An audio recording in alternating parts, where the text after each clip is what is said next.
पतरस की बंदी गृह से मुक्ति। उस समय हेरोदेस राजा ने कलीसिया के कई व्यक्तियों को सताने के लिए उन पर हाथ डाले। उसने यूहन्ना के भाई याकूब को तलवार से मरवा डाला।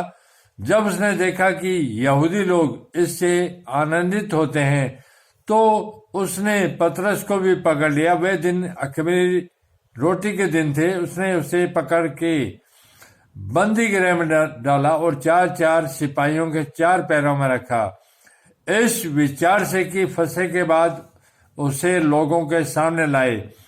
बंदी गृह में पतरस बंद था, परंतु कलीसिया उसके लिए लो लगाकर परमेश्वर से प्रार्थना कर रही थी। जब हेरोदेस उसे लोगों के सामने लाने को था, उसी रात पतरस 2 जंजीरों से बंधा हुआ 2 सिपाहियों के बीच सो रहा था और पहरुए द्वार पर बंदी गृह की रखवाली कर रहे थे। तो देखो, प्रभु का एक स्वर्गदूत आ खड़ा हुआ और उस कोठरी में ज्योति चमकी और उसने पतरस की पसली पर हाथ मार के उसे जगाया और कहा, उठ जल्दी कर। और उसके हाथ से जंजीरें खुलकर गिर पड़ी। तब स्वर्गदूत ने उससे कहा, कमर बांध और अपने जूते पहन ले। उसने वैसा ही किया। फिर उससे कहा, अपना वस्त्र पहनकर मेरे पीछे हो ले।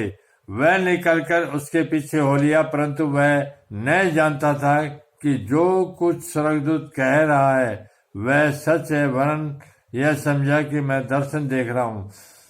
तब वे पहले और दूसरे पैर से निकलकर उस लोहे के फाटक पर पहुंचे जो नगर की ओर था।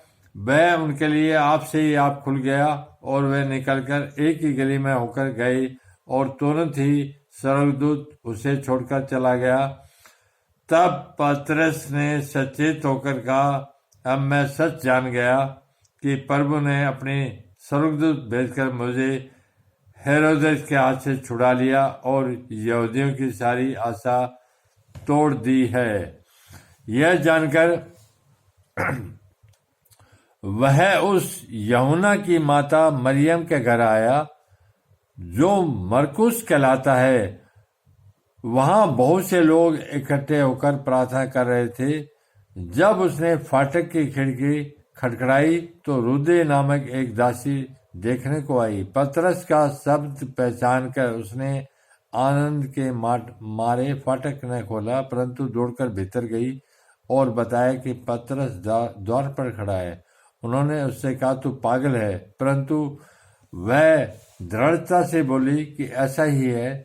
तब उन्होंने कहा, उसका स्वर्गदूत होगा, परंतु पतरस खटखटाता ही रहा। अतः उन्होंने खिड़की खोली और उसे देखकर चकित रह गए। तब उसने उन्हें हाथ से संकेत किया कि चुप रहें और उनको बताया कि प्रभु किस रीति से उसे बंदी गृह से निकाल लाया। फिर कहा, याकूब और भाइयों को यह बता देना। तब निकलकर दूसरी जगह चला गया। भोर को सिपाहियों ने बड़ी हलचल मच गई कि पतरस का क्या हुआ। जब हेरोदेस ने उसकी खोज की और न पाया तो पैरों की जांच करके आज्ञा दी कि वे मार डाले जाएं, और वह यहूदिया को छोड़कर कैसरिया में जाकर रहने लगा।